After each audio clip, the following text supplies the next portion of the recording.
कुरुक्षेत्र का युद्ध समाप्त हो चुका था। 18 दिनों तक चली विनाश की अग्नि अब शांत पड़ने लगी। चारों ओर टूटे हुए रथ, बिखरे हुए अस्त्र शस्त्र और वीरों के निर्जीव शरीर पड़े थे।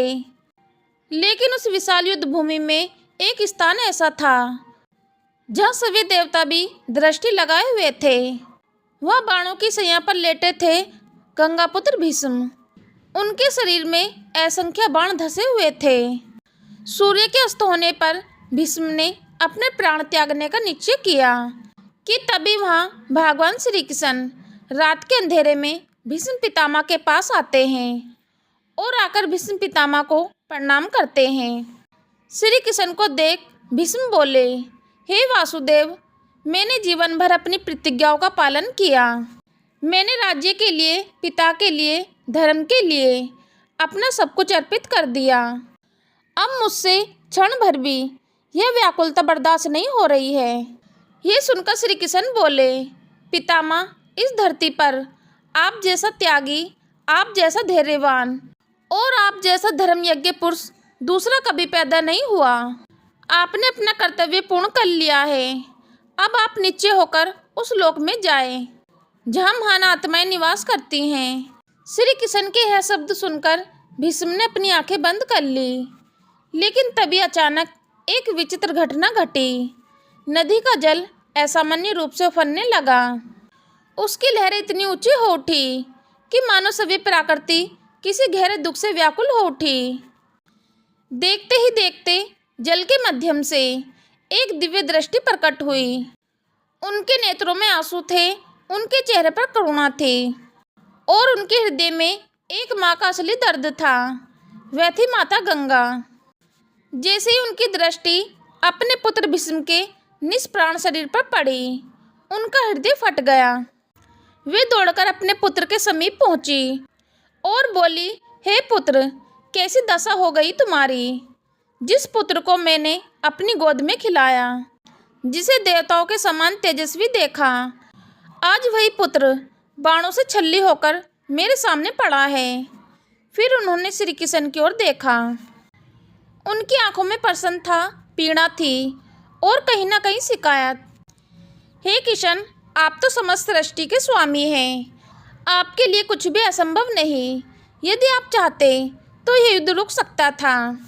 यदि आप चाहते तो मेरा पुत्र इस पीड़ा से बच सकता था। फिर आपने ऐसा क्यों होने दिया? मेरे पुत्र ने कौन सा अपराध किया था कि उसे बाणों की सैया पर लेटना पड़ा?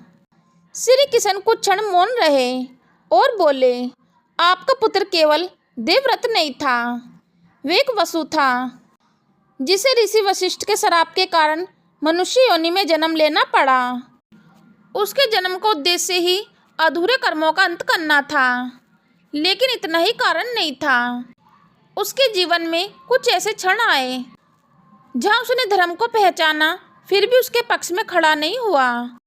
माता गंगा आश्चर्यचकित होकर बोली, क्या आप कहना चाहते हैं कि मेरे पुत्र ने अधर्म किया? श्री कृष्ण बोले, नहीं माते, भीष्म अधर्मी नहीं थे।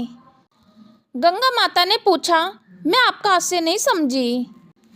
तब श्री कृष्ण ने कहा, आपको वह दिन याद है जब कौरवों की सभा में द्रौपदी का अपमान किया जा रहा था, जब एक ऐसा स्त्री न्याय की याचना कर रही थी, जब उसने सभा के सभी महान पुरुषों से पूछा कि क्या वह वस्तु है या मनुष्य है, उस समय आपका पुत्र कहाँ उपस्थित था?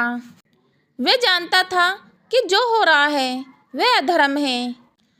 उसके पास इतनी शक्ति थी कि वह अकेला पूरी सभा को रोक सकता था, लेकिन वह मौन रहा।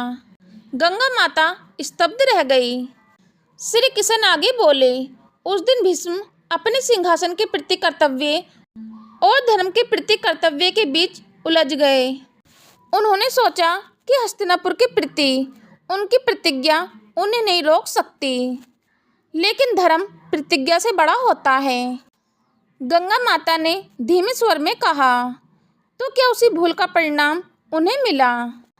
श्री कृष्ण ने उत्तर दिया, माते, यह केवल परिणाम नहीं था, यह एक शिक्षा थी, संसार को यह दिखाने के लिए कि चाहे व्यक्ति कितना भी महान क्यों ना हो, यदि वह किसी महत्वपूर्ण क्षण में सत्य का साथ नहीं देगा तो उसके कर्मों का फल अवश्य मिलेगा। गंगा माता की आंखों से फिर से आंसू बहने लगे। उन्होंने कहा, लेकिन किशन, क्या मेरे पुत्र की सारी महानता उस एक भूल के सामने छोटी पड़ गई? श्री कृष्ण मुस्कुराए और बोले, नहीं माते, यदि ऐसा होता तो मैं सवे उनके चरणों में बैठकर उनसे धर्म का उपदेश न सुनता। भीष्म महान थे, किंतु उन्हें भी अपने कर्मों का अंतिम हिसाब चुकाना था। ये सुन गंगा माता वहाँ से अदृश्य हो जाती हैं। मित्रों, आशा करती हूँ आप सभी को आज की वीडियो पसंद आई होगी। यदि वीडियो पसंद आई है तो वीडियो को लाइक करें, वीडियो को शेयर करें। यदि चैनल पर पहली बार आए हो तो चैनल को सब्सक्राइब करना ना भूलें।